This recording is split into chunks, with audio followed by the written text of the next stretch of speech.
Le soleil de septembre déclinait sur Paris avec cette lumière dorée et paresseuse qui ne se trouve nulle part ailleurs dans le monde. Cette lumière qui transforme les façades haussmanniennes en tableaux vivants et qui fait scintiller la Seine comme si des millions de diamants avaient été jetés à sa surface par une main distraite et généreuse. Je me tenais à l'angle de la rue de Rivoli et de la rue Castiglione, les mains dans les poches de mon vieux manteau kaki que j'avais acheté dans une friperie de Belleville 3 ans plus tôt, et je regardais l'entrée du grand hôtel Fontaine avec ce mélange particulier de fierté discrète et d'amusement que je réservais aux grandes occasions. L'édifice se dressait devant moi dans toute sa splendeur belle époque. Ses colonnes de marbre blanc veinées de gris encadrant une porte à double battant en acajou massif, que 2 portiers, en livrée bordeaux et or, maintenaient ouverte avec la précision d'une chorégraphie répétée 1000 fois. Des voitures noires glissaient le long du trottoir, déposant leurs passagers avec cette déférence silencieuse propre aux établissements de ce rang. Des femmes en robe du soir descendaient de berline, leurs bijoux captant la lumière des réverbères qui venèrent de s'allumer. Des hommes en costume sombre les suivaient, portant cette expression légèrement tendue de ceux qui savent que chaque détail sera remarqué et jugé. C'était la soirée d'inauguration du restaurant gastronomique que j'avais confié à Julien Marceau, un chef 3 étoiles que j'avais débauché d'un établissement concurrent à coups d'arguments que je préférais garder pour moi. L'événement avait été couvert par toute la presse spécialisée, et les invitations, tirées à 100 exemplaires sur du papier vélin crème avec une typographie gravée en relief doré, s'étaient arrachées comme des reliques. J'avais moi-même choisi de ne pas figurer sur la liste des invités officiels, préférant observer la scène depuis l'extérieur avant d'entrer discrètement par la porte de service que Marcus, mon directeur de la sécurité, m'avait signalée comme étant libre. C'était ma méthode. Je n'aimais pas les entrées triomphales. Je n'aimais pas que les gens sachent trop vite qui j'étais. Il y avait dans l'anonymat une forme de pouvoir que j'avais appris à cultiver depuis que j'avais compris, à 22 ans, que le monde traitait différemment une jeune femme en jeans et sneakers et une jeune femme en tailleur Chanel, même quand c'était exactement la même personne avec les mêmes idées et le même compte en banque. Ce soir-là, j'avais donc opté pour la simplicité délibérée, celle qui ressemble à de la négligence aux yeux des gens pressés de catégoriser. Le manteau friperie, un jean brut, des bottines en cuir usées au talon et ce petit sac à dos que ma meilleure amie Chloé qualifiait affectueusement de catastrophe ambulante. Mes cheveux bruns étaient attachés en queue de cheval basse, sans maquillage particulier, et j'aurais pu être n'importe qui. Une touriste égarée. Une étudiante en architecture venue admirer la façade pour un devoir. Une journaliste de quartier venue prendre des photos avec son téléphone. N'importe qui, sauf la propriétaire de l'immeuble entier, depuis la cave à vin jusqu'à la suite Penthouse du dernier étage, en passant par les 62 chambres et suites, les 3 restaurants, le spa, la bibliothèque privée et la salle de bal dont les fresques au plafond avaient été restaurées par une équipe de l'école des Beaux-Arts que j'avais personnellement supervisée pendant 6 mois. C'est à ce moment-là que je les ai vus. Ma sœur Camille et ma mère, Françoise Fontaine, née de Lacroix, émergeaient d'une limousine noire avec l'assurance tranquille de ceux qui ont l'habitude d'être traités différemment des autres. Camille portait une robe Valentino rouge sang que je reconnus immédiatement parce que je l'avais vue dans un magazine quelques semaines plus tôt et que je m'étais dit, sans malice particulière, qu'elle lui irait bien. Ma mère était en Chanel, naturellement, un ensemble crème avec des boutons dorés, ses cheveux blancs coiffés avec cette rigueur qui était sa façon à elle de dire au monde qu'elle prenait tout au sérieux. Elle ne m'avait pas encore remarqué. Je les regardais avec cette attention particulière que j'accordais aux situations qui allaient se révéler intéressantes, et quelque chose dans ma poitrine se contracta légèrement, pas tout à fait de la douleur, pas tout à fait de la tristesse, plutôt cette sensation familière que j'avais appris à identifier comme le signe que la vie s'apprêtait à me servir une leçon que je connaissais déjà par cœur, mais que je n'avais pas encore tout à fait intégrée dans ma chair. Camille avait 34 ans, 4 ans de plus que moi. Elle avait fait HEC, épousé un avocat d'affaires de bonne famille, et vivait dans un appartement du 7e arrondissement que mes parents avaient financé. Elle avait cette certitude absolue d'appartenir au cercle qui compte, qui me fascinait autant qu'elle m'attristait. Ma mère, Françoise, était ce qu'on appelait une femme de caractère, ce qui signifiait généralement qu'elle avait des opinions tranchées sur tout et une capacité à transformer ses préjugés en vérité universelle. Elle avait consacré sa vie à l'image de la famille, à s'assurer que les Fontaine figuraient dans les bons carnets d'adresses. La réussite de ses enfants l'intéressait principalement dans la mesure où elle rejaillissait sur elle. Camille avait compris cela depuis longtemps et avait fait de la fierté maternelle son carburant. Moi, j'avais pris une autre direction, ce qui avait longtemps été source de tension. Je m'étais intéressée aux affaires, aux chiffres, à l'investissement immobilier, à des choses qui ne se discutaient pas dans les dîners en ville et qui ne produisaient pas le type de prestige immédiat que ma mère valorisait. Pendant des années, j'avais été la brebis galeuse discrète, celle qui ne venait pas aux fêtes de famille parce qu'elle était en voyage d'affaires, celle dont on ne savait pas ce qu'elle faisait. J'avais laissé faire. J'avais appris très tôt qu'il était inutile d'expliquer, que les gens croyaient ce qu'ils voulèrent croire, et que la seule réponse digne au mépris était le silence suivi par les faits. Les faits, c'était cet hôtel. Le grand hôtel Fontaine, que j'avais acquis 2 ans plus tôt dans un état de délabrement avancé, racheté à une société en faillite pour une somme qui avait fait tiquer plusieurs de mes conseillers, que j'avais ensuite restauré et repensé de fond en comble avec une équipe d'architectes recrutés à travers l'Europe, et que j'avais finalement rouvert 3 mois plus tôt dans une discrétion calculée. Le nom était un hommage ironique à ma famille, que je n'avais pas jugé utile d'informer de l'acquisition. Pas par malice, mais parce que j'avais appris à mes dépens que partager mes projets trop tôt ne servait qu'à nourrir le scepticisme. J'avais donc attendu que l'hôtel soit terminé, ouvert et plébiscité par la presse avant de l'évoquer en famille. Ce soir était cette soirée. Je n'avais pas prévu les choses de cette façon exacte, mais la vie a cette façon de vous offrir des dénouements que vous n'auriez pas osé imaginer. Camille avait aperçu l'invitation à la soirée d'inauguration chez une amie commune, et s'était débrouillée pour en obtenir une. C'est ce que Marcus m'avait rapporté la semaine précédente, avec ce sourire discret qui signifiait qu'il trouvait la situation amusante lui aussi. J'avais décidé de ne rien changer à mes plans. Je voulais voir. Je voulais comprendre, une fois pour toutes, ce que le mépris non mérité avait l'air vu de face. C'est Camille qui me remarqua la première. Nous étions à peut-être 10 mètres l'une de l'autre. Son regard passa sur moi, et je vis le moment exact où elle me reconnut. Cette brève confusion suivie d'une consternation mal dissimulée. Elle murmura quelque chose à ma mère qui tourna la tête vers moi. Françoise Fontaine avait la capacité de communiquer des volumes de désapprobation avec un seul mouvement de sourcil. Elle déploya cette capacité avec une efficacité redoutable. Camille s'approchait de moi avec cette démarche qui précédait toujours une remarque sur mes vêtements, mes choix de vie, ma façon générale d'exister dans le monde. Elle s'arrêta à 1 mètre de moi et me regarda de haut en bas avec une expression qui combinait l'inquiétude, la pitié et un léger agacement. « Alors, ma chérie ?» dit-elle avec ce ton doux qui précédait toujours les phrases les plus blessantes. « Tu es là ?» Je répondis que j'étais là, effectivement, ce qui semblait difficile à nier, étant donné les circonstances. Elle jeta un coup d'œil à mon manteau, à mon sac à dos, à mes bottines usées. Je voyais le calcul s'opérer dans ses yeux, la valeur estimée de ma tenue, la conclusion qu'elle en tirait sur mon niveau de revenu, sur ma place dans la hiérarchie sociale de cette soirée, sur la probabilité que ma présence ici soit une erreur ou un malentendu. « Tu viens à la soirée ?» demanda-t-elle avec une légère incrédulité dans la voix. « J'ai une invitation », répondis-je. Camille fronça les sourcils. « Comment tu as eu une invitation ?» C'était sur liste restreinte. Ce n'est pas vraiment le genre d'endroit. Elle laissa la phrase en suspens, mais je sus parfaitement ce qu'elle avait failli dire. Ce n'est pas ton genre d'endroit. Tu n'as pas ta place ici.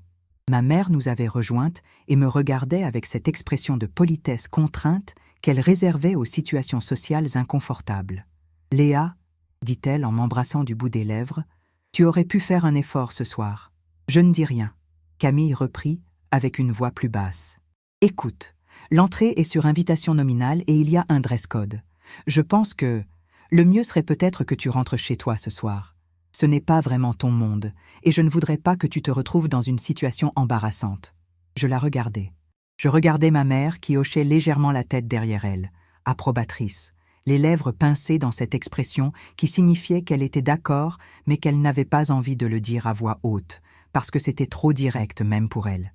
Je regardais les 2 portiers en livrée bordeaux, qui regardaient discrètement ailleurs avec le professionnalisme parfait des gens qui savent que leur travail consiste à ne pas voir certaines choses. Je ressentis quelque chose de complexe, un mélange que je n'aurais pas su décrire avec précision. Pas de la colère, pas vraiment. Plutôt une tristesse tranquille, une confirmation de quelque chose que j'avais toujours su, mais gardé en suspens dans cet espace des choses qu'on préfère ne pas regarder trop directement parce que les regarder oblige à tirer des conclusions douloureuses. Voilà ce qu'elles pensaient de moi. Voilà ce qu'elles avaient toujours pensé. Voilà ce que 30 ans de vie commune n'avaient pas réussi à modifier dans leur perception de qui j'étais et de ce que je valais. « Je n'ai pas besoin de vos conseils pour ce soir, » dis-je. Ma voix était calme. C'était ma vraie voix, pas celle que j'utilisais pour rassurer ou pour apaiser. La voix de quelqu'un qui a cessé d'avoir besoin d'être compris. Camille soupira avec cette patience ostensible des gens qui s'estiment incompris dans leur générosité. « Léa, je ne dis pas ça pour te faire de la peine. Je dis ça parce que ces gens-là vont voir que tu n'es pas à ta place, et ça va te faire plus de mal que de bien. » L'aveuglement, pensais-je. L'aveuglement a ceci de particulier qu'il est toujours convaincu de sa propre clairvoyance. Ma mère prit la parole à son tour, à voix basse, avec ce ton qui signifiait qu'elle était embarrassée d'avoir à dire ceci, mais qu'elle y était obligée par l'amour et la vérité. « Tu comprends, ma chérie, que Camille a raison. Il y a des choses pour toi et des choses qui ne sont pas pour toi. Ce soir, avec des gens comme ça, tu déshonores la famille en te présentant comme ça. » Ce mot, déshonore, je l'avais déjà entendu. Je l'avais entendu quand j'avais refusé de faire le droit comme Camille. Je l'avais entendu quand j'avais loué un studio à Belleville plutôt que de m'installer dans l'appartement que ma mère avait trouvé pour moi dans le 6e. Je l'avais entendu quand j'avais commencé à travailler pour une agence immobilière à 20 ans, au lieu de chercher un poste dans un cabinet respectable. Je l'avais entendu si souvent qu'il avait perdu son pouvoir de blesser, ou du moins c'est ce que je m'étais convaincu, mais ce soir, devant cet hôtel, avec ses portiers qui regardaient ailleurs et ces voitures noires qui continuaient à déposer leurs passagers, avec cette indifférence des choses qui ne savent pas qu'elles font partie d'un moment important, ce soir, le mot fit quelque chose dans ma poitrine que je n'attendais plus. Ce n'était pas de la douleur. C'était quelque chose de plus profond, de plus vieux, cette blessure d'enfant que les adultes gardent cachée parce qu'ils savent qu'elle ne guérira jamais tout à fait, mais qu'ils ont appris à vivre avec elle comme on vit avec une cicatrice. Je les regardais toutes les deux. Ma mère avec ses cheveux blancs et son tailleur Chanel et son expression d'une femme convaincue de faire le bien. Ma sœur avec sa robe Valentino et sa certitude tranquille d'appartenir à un monde dont je n'étais pas. Je pensais à tout ce que j'avais fait ces 10 dernières années. Les nuits sans dormir à étudier les marchés immobiliers, à lire des bilans comptables et des contrats de cession et des permis de construire. Les week-ends passés à visiter des propriétés délabrées, à convaincre des banques de me prêter de l'argent pour des projets que personne d'autre ne voyait encore. Les échecs aussi, les deals qui avaient tout mal tourné, les partenaires qui m'avaient trahi et la capacité de me relever sans laisser les échecs éteindre quelque chose en moi. Je pensais à ce que représentait cet immeuble dans lequel ma sœur s'apprêtait à entrer en m'en interdisant l'accès. Je ne ressentis pas de triomphe. Le triomphe est une émotion pour les gens qui ont besoin d'être validés par ceux qui les ont sous-estimés. Moi, j'avais besoin que les choses soient vues pour ce qu'elles étaient, sans détour, sans cette politesse hypocrite que j'avais absorbée depuis l'enfance comme une langue natale que je ne parlais plus. C'est à ce moment-là que Marcus apparut. Marcus Beaumont avait 45 ans, la carrure d'un ancien sportif et ce regard calme et attentif qui ne ratait jamais rien. Il était mon directeur de la sécurité depuis 3 ans, mais c'était davantage que ça. Il était quelqu'un en qui j'avais une confiance absolue, quelqu'un qui comprenait sans qu'on ait besoin de lui expliquer, quelqu'un qui savait exactement quand intervenir et comment. Il sortit de l'hôtel, passa devant les portiers, descendit les quelques marches du perron et s'avança vers nous sur le trottoir avec cette démarche tranquille et assurée qui lui était propre. « Madame Fontaine, dit-il en s'adressant à moi avec ce ton parfaitement calibré qui était le sien dans les situations officielles, nous vous attendions. L'équipe est prête. Monsieur Marceau souhaite vous parler avant le début du service, si vous avez un moment. » Je vis ma sœur se figer. Je vis ma mère ouvrir la bouche et la refermer. Je vis le moment exact où les pièces commencèrent à s'assembler dans leurs esprits, lentement, avec cette résistance particulière que le cerveau oppose aux informations qui contredisent trop violemment ce qu'il croit savoir. Camille regarda Marcus, regarda l'hôtel, regarda ma tenue, regarda Marcus à nouveau. Ses lèvres s'entr'ouvraient légèrement, et j'aurais pu lire sur son visage toute la séquence de ses pensées si j'avais voulu m'en donner la peine. Je ne m'en donnais pas la peine. Je regardai Marcus et souris. « Merci », dis-je. Je viens. Je me tournai brièvement vers ma mère et ma sœur. Bonne soirée, dis-je. Ma voix était neutre. Pas froide, pas triomphante, pas blessée. Neutre, comme quelqu'un qui a rangé ses émotions dans un tiroir propre et fermé à clé et qui s'apprête à faire son travail. Je montai les marches du perron aux côtés de Marcus. Les portiers s'écartèrent avec cette déférence qui n'avait rien de forcé, qui était naturelle, qui venait de savoir exactement qui j'étais dans cet endroit. La porte en acajou s'ouvrit devant moi et je pénétrai dans le hall de mon hôtel. Le hall du Grand Hôtel Fontaine était, à mon sens, la plus belle réussite de toute la rénovation. Nous avions travaillé pendant des mois sur cet espace pour trouver l'équilibre exact entre le respect de l'architecture d'origine, avec ses colonnes de marbre, ses moulures au plafond, ses parquets en point de Hongrie et l'introduction d'éléments contemporains qui signalaient que cet hôtel entendait définir son propre présent. Le résultat était un espace qui vous arrêtait net à l'entrée, pas par ostentation, mais par cette qualité rare qu'ont certains lieux de sembler exactement comme ils devraient être. Les fleurs ce soir-là étaient de Gabrielle Martin, une fleuriste que j'avais découverte dans une boutique minuscule de la rue Montmartre. Des compositions sauvages et précises à la fois, des branches de cognacier, des dahlias bordeaux, des herbes hautes, dans des vases de grès beige qui semblaient faits pour cet espace. La lumière venait d'un lustre central dont la restauration avait duré 4 mois, mais dont l'effet, ces milliers de cristaux diffusant une lumière chaude et mouvante, justifiaient chaque centime. Les invités eux-mêmes formaient ce tableau vivant que j'aimais observer depuis un angle discret avant d'y participer. Ces groupes qui se formaient et se défaisaient avec la fluidité des gens qui se connaissent tous et qui n'ont pas besoin de chercher les codes parce qu'ils ont grandi avec eux. J'entendis des voix, des rires, le tintement des verres, la musique discrète d'un quatuor à cordes installé dans un angle du hall. Marcus m'accompagna jusqu'à la salle de restaurant principale où Julien Marceau m'attendait. Julien était un homme trapu dans la cinquantaine, avec ses mains d'artisan et ses yeux précis des gens dont la passion est aussi un métier. Il me salua avec cette chaleur directe des cuisiniers et nous parlâmes de la soirée, du menu, d'un problème avec une livraison de fromage résolue à la dernière minute, d'un producteur de Bourgogne dont il voulait me parler. Je l'écoutais avec cette attention que j'apportais aux gens qui savaient vraiment de quoi ils parlaient. Ensuite, je fis le tour de la salle, vérifiai certains détails, échangeai quelques mots avec le maître d'hôtel Sébastien, qui gérait son équipe avec cette rigueur bienveillante que j'avais reconnue comme une qualité rare lors de son entretien.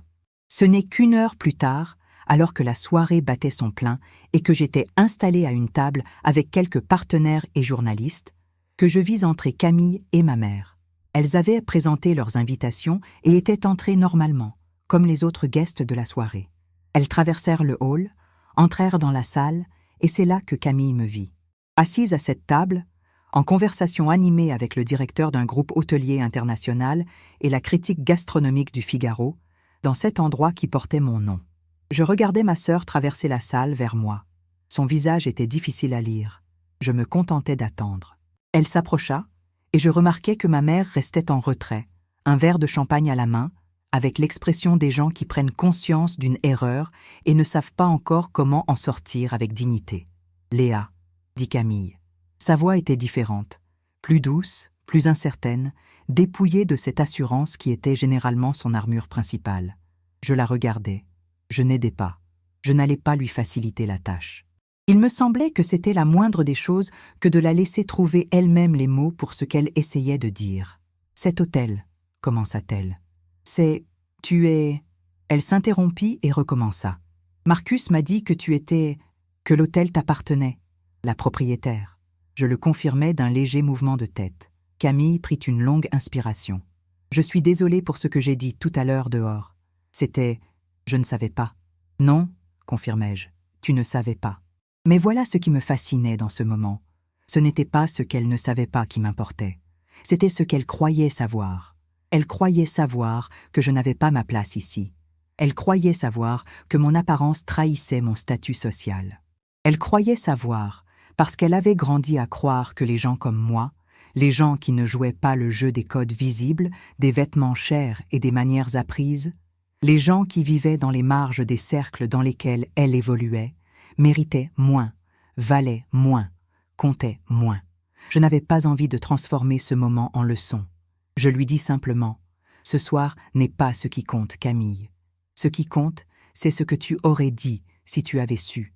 Ça, tu ne peux pas le défaire. » Elle resta silencieuse, puis elle dit « Je sais. » Sa voix était petite. Pour la première fois, elle me sembla réelle, fragile et humaine, dépouillée de cette carapace sociale qu'elle portait depuis si longtemps qu'elle l'avait confondue avec elle-même. Je ressentis quelque chose de chaud et d'inconfortable à la fois. Ce mélange que produit la compassion quand elle s'adresse à quelqu'un qui vous a blessé. Cette compassion dont vous ne voulez pas parce qu'elle complique tout, mais dont vous êtes fait et que vous ne pouvez pas éteindre. Ma mère s'approcha à son tour. Françoise Fontaine ne s'excusait pas facilement. C'était contre sa nature, contre cette conception du monde dans laquelle admettre une erreur était une forme de faiblesse. Elle me regarda avec une expression que je mis quelques secondes à identifier parce qu'elle était rare sur son visage. Quelque chose proche de la honte. Elle dit simplement « Tu aurais pu nous le dire. » « C'est vrai, répondis-je. J'aurais pu. Et vous? Est-ce que vous auriez cru? » Elle n'avait pas de réponse à ça. Nous savions toutes les deux qu'elle n'en avait pas. Voilà ce que le mépris non mérité produit sur le long terme. Il crée un fossé que les excuses circonstancielles ne peuvent pas combler, parce que les excuses circonstancielles sont liées aux circonstances. Et ce qu'il faudrait vraiment réparer est antérieur aux circonstances, est ancré dans quelque chose de bien plus profond que cette soirée, que cet hôtel, que le manteau kaki et le sac à dos et les bottines usées qui avaient fourni l'occasion. Je ne dis pas tout ça ce soir-là. Je n'en avais pas besoin, et ce n'était pas le lieu. Je dis simplement à ma mère que j'étais contente qu'elle soit là, que la cuisine de Julien était remarquable et qu'elle devrait profiter de la soirée, et je les laissais avec ce verre de champagne et cet espace un peu vacillant dans lequel elle se trouvait, cet espace où les certitudes qu'on avait transportées pendant des années se révèlent soudainement poreuses et provisoires. Je retournai à ma table. La conversation avait continué sans moi, et je me glissais dedans avec ce naturel qui vient de savoir exactement où on est et ce qu'on fait là. Le directeur du groupe hôtelier était en train de parler de l'expansion en Asie du Sud-Est, un sujet sur lequel j'avais des choses à dire, et je dis ces choses avec la clarté et la précision de quelqu'un qui a passé de nombreuses heures à réfléchir à des questions similaires. La soirée continua. Les plats arrivèrent, et chacun d'eux était une déclaration de ce que Julien Marceau pouvait faire quand on lui donnait les moyens et la liberté de le faire. Le riz de veau avec sa truffe et son jus réduit à l'os, la langoustine bretonne sur un lit de crème légère au citron vert et gingembre, le carré d'agneau du Quercy avec ses légumes lacto-fermentés et son jus à la sarriette, et pour finir ce dessert autour du caramel au beurre salé et au poivre noir que Julien avait refusé de me décrire à l'avance parce qu'il voulait que ma réaction soit réelle. Elle le fut. Vers minuit, alors que les invités commençaient à partir par petits groupes, que les serveurs débarrassaient avec cette efficacité silencieuse qui était la marque de maison que j'avais voulu installer, que le quatuor à cordes jouait des derniers morceaux dans le hall désormais à moitié vide, je me retrouvais un moment seul dans un angle de la salle, un verre de Montrachet dans la main, à regarder cet espace que j'avais imaginé pendant des années avant qu'il existe. Il y a quelque chose de particulier dans les rêves réalisés. Ils sont rarement exactement comme vous les aviez imaginés, et pourtant, ils sont souvent mieux, parce que la réalité a une texture, une densité que l'imagination ne peut pas reproduire. Cet hôtel était réel. Je pouvais toucher le mur derrière moi, sentir la texture de la tapisserie que nous avions fait tisser dans un atelier de Lyon selon un motif que j'avais dessiné moi-même. Entendre le tintement du verre et le murmure des conversations qui s'attardaient et la musique et les pas des serveurs sur le parquet qui craquaient légèrement dans certains coins, parce que j'avais demandé qu'on préserve ce craquement, cette trace du temps dans le bois, ce rappel que l'hôtel avait une histoire qui précédait la mienne. Marcus s'approcha. Il avait cette façon de trouver toujours le bon moment. « La soirée est un succès, dit-il. Je le savais. Pas par arrogance, mais parce que j'avais travaillé pour que ce soit le cas et que le travail bien fait produit généralement des résultats prévisibles. Votre sœur est toujours là, ajouta-t-il. Elle s'est assise au bar. Je regardais dans la direction du bar. Camille était là en effet. Sa robe Valentino rouge un peu déplacée maintenant que la soirée se terminait, un verre devant elle, seule. Ma mère était partie plus tôt, avec cette dignité contrôlée qui était sa manière de traverser les situations difficiles. Je pris mon verre et traversai la salle vers le bar. Je m'assis sur le tabouret à côté de Camille. Elle me regarda. Ses yeux étaient légèrement brillants. Elle dit « J'ai toujours pensé que tu ne savais pas ce que tu faisais. » Je répondis « Je sais. » Elle dit « J'avais tort ». Je répondis « Oui ». Elle dit « Est-ce que tu peux me pardonner ?» Et là, je m'arrêtais. Parce que c'était la vraie question, celle qui dépassait cet hôtel et cette soirée et tout ce qu'il y avait eu avant. La vraie question méritait une vraie réponse. Pas un oui facile qui effacerait ce qui s'était dit et ce qui avait été cru au fil des années. Je regardais ma sœur. Je vis la petite fille qu'elle avait été, façonnée par les mêmes parents, avec des résultats différents, portant ses propres peurs et ses propres manières de se protéger. Je pensais que le pardon n'était pas une décision qu'on prenait une fois pour toutes, que c'était un chemin plutôt qu'une destination, quelque chose qui se construisait dans les actes plutôt que dans les déclarations. Je dis « Je ne sais pas encore, mais je t'entends ». Elle hocha la tête.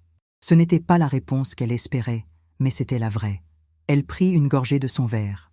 Nous restâmes un moment silencieuses côte à côte au bar de mon hôtel, dans cette complicité fragile et tendue des gens qui savent qu'ils ont quelque chose à réparer et qui n'ont pas encore trouvé comment commencer, mais qui sont là, ensemble, ce qui est peut-être le début de quelque chose. Le dernier invité parti, les lumières baissées, le personnel rangeant dans ce silence de fin de soirée, Marcus vint me dire que tout était en ordre. Je fis le tour de l'hôtel une dernière fois, seul, touchant les murs, laissant cet espace m'appartenir complètement dans le silence. Dans la bibliothèque du 3e étage, les livres que j'avais sélectionnés un par un dans des librairies anciennes à travers toute l'Europe. Dans la suite Pentouze, ce lit en laiton trouvé dans une brocante à Bruxelles et restauré pendant 6 mois. Dans la cave à vin, les bouteilles alignées dans cet ordre précis, établi avec le sommelier, et qui racontaient une histoire de terroir et de millésime. Je m'arrêtais dans le hall à nouveau, devant les compositions florales de Gabriel, dans la lumière du lustre restauré. Je pensais à ma mère et à sa phrase sur le déshonneur. Je pensais à Camille et à ses certitudes effondrées ce soir. Je pensais à moi-même, à la personne que j'étais devenue, à ce qu'il avait fallu de travail et de solitude et d'entêtement pour en arriver là. Je n'éprouvais pas de rancune. La rancune prend plus qu'elle ne donne. Ce que j'éprouvais était plus proche de la clarté. Cette clarté qui vient de voir les choses telles qu'elles sont, sans euphémisme, sans ce voile de bienveillance que nous jetons sur les gens que nous aimons pour ne pas avoir à regarder ce qu'ils font vraiment. L'aveuglement des proches a un prix. Ce prix, je l'avais payé pendant des années en silence, en portant le poids de leur mépris comme quelqu'un porte un manteau trop lourd dans lequel il continue de marcher parce qu'il n'a pas encore compris qu'il peut le poser. Ce soir, j'avais posé ce manteau, pas parce que l'hôtel changeait ce que j'étais, j'aurais été la même sans lui, mais parce que la vérité avait été montrée et qu'on ne pouvait plus faire semblant de ne pas la voir. Je sortis par la porte principale cette fois-ci. Les portiers me saluèrent. La rue était déserte. Les réverbères dorèrent les trottoirs vides. L'air sentait l'automne parisien, ce mélange de pluie ancienne et de pierre, et de quelque chose d'indéfinissable qui appartient à cette ville et à nulle autre. Je marchais un moment sur la rue de Rivoli, seul dans le silence de minuit, les mains dans les poches de mon vieux manteau kaki. Je n'avais pas besoin de le changer. Je n'avais jamais eu besoin de le changer. Il m'allait très bien.